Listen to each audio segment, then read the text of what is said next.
جلسې کې د نور د تېرېدو له امله د اجسام ډولونه وایو چې مقدره ده، نیمه شفافه ده او همچنان شفافه ده، او همدارنګه د نور انعکاس خسوف او کسوف مطالعه کوو. راځئ ګرانو زده کوونکو چې خپل درس پیل کړو. زموږ عنوان څه ده؟ د نور د تېرېدو له امله د اجسامو ډولونه. ګرانو زده کوونکو، څیزونه د نور د تېرېدو له مخې په درې برخه باندې ویشل شوي دي. لومړی څه ده؟ شفافه جسمونه دي.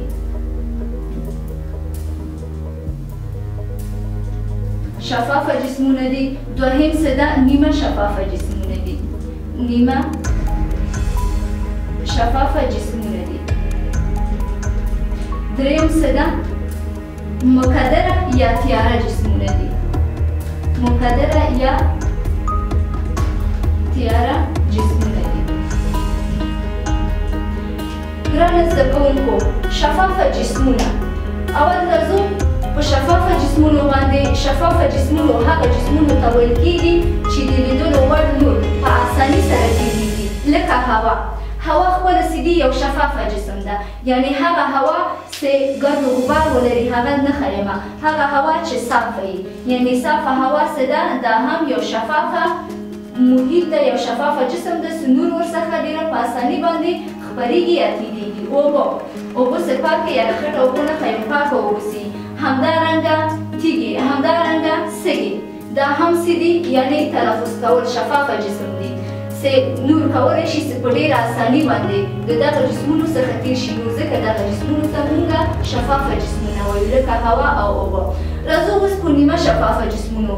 ګرانو زده کوونکو، نیمه شفافه جسمونو هغه جسمونو ته ویل کېږي چې نور په مکمله ډول ورڅخه نه خپرېږي یا نه تېرېږي، یعنی نیمه شفافه جسمونو دا جسمونو په نوم یادېږي چې په جذبوي توګه د نور له ځان څخه تېروي، لکه رنګه شیشه. تاسو به یې لیدلی دغه رنګه شیشه چې دي هم نور په مکمله ډول نه خپرېږي، لکه رنګه شیشه. دا رنګه شیشې چې دي نور هم مکمله له ځان څخه نه تېروي. یا غوړ شوی کاغذ. غوړ شوی کاغذ. غوړ شوی کاغذ هم په مکمله ډول چې دي نور له ځان څخه نشي تېرولی، تیری خو په مکمله ډول نه، یو قسمت یو ځینې برخې جذبوي، نو ځکه دې ته موږ وایو نیمه شفافه جسمونه. او ګرانو زده کوونکو، مقدره یا تیاره جسمونه هغه جسمونو ته ویل کېږي چې نور د دې څخه نشي تېرېدی او انعکاس بیرته انعکاس کوي یا جذبېږي، لکه لرګي. لرګي څه ده؟ خپله څه دي؟ یو مقدره جسم ده چې د دې څخه نور نشي تېرېدی. همدارنګه ډبره. ډبره څه دي؟ هم یو مقدره جسم ده چې نور جذبوي او بیرته انعکاس کوي د دې څخه نور، خو نور د ځان څخه نه تېروي، نور ځکه دغه جسم ته لکه لرګي، ډبرې، همدارنګه تیږه، دغه نور شیانو ته موږ مقدره جسم ویلی شو. ګرانو زده کوونکو، زموږ بل عنوان څه ده؟ سوري او نیمه سوري ده. او نیمه سوري.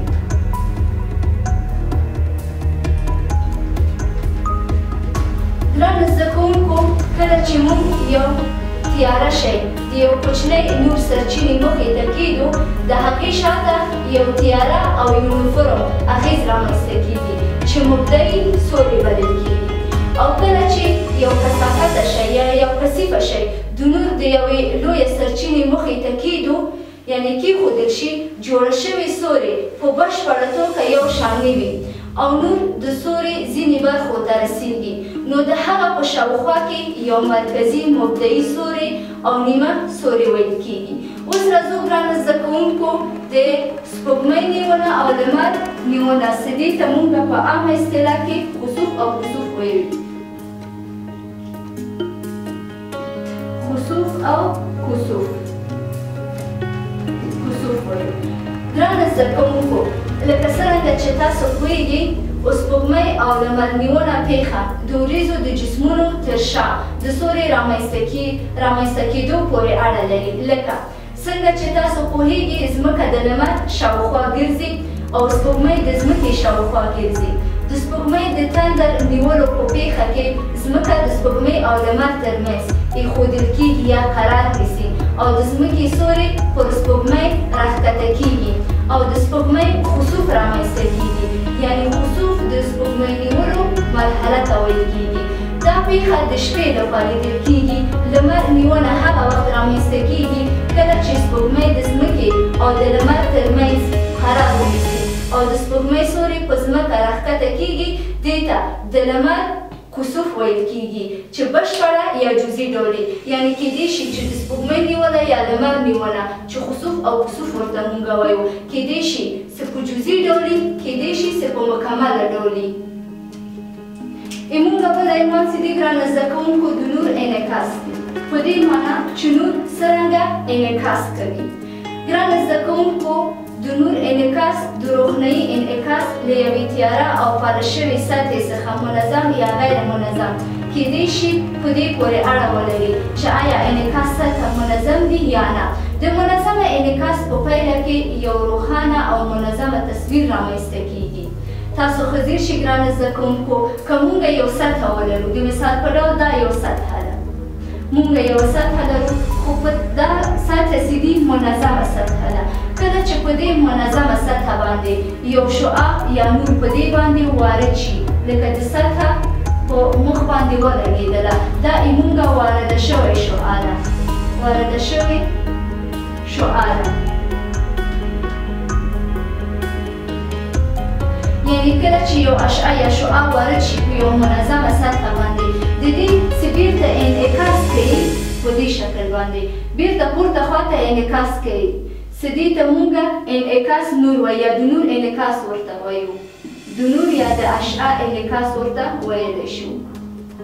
انعکاس کوي. ښه ځای شئ ګرانو زده کوونکو، که موږ د مرکزي نقطې څخه دغه منعکس شوی او وارده شوی ترمنځ باندې یو فاصله یا یو خط مونږ وباسو، دلته مونږ کومه زاویه چې ترلاسه کوو یعنې دغه زاویه ته مونږ وایو تیتا یو او دې زاویه ته مونږ وایو تیتا دو.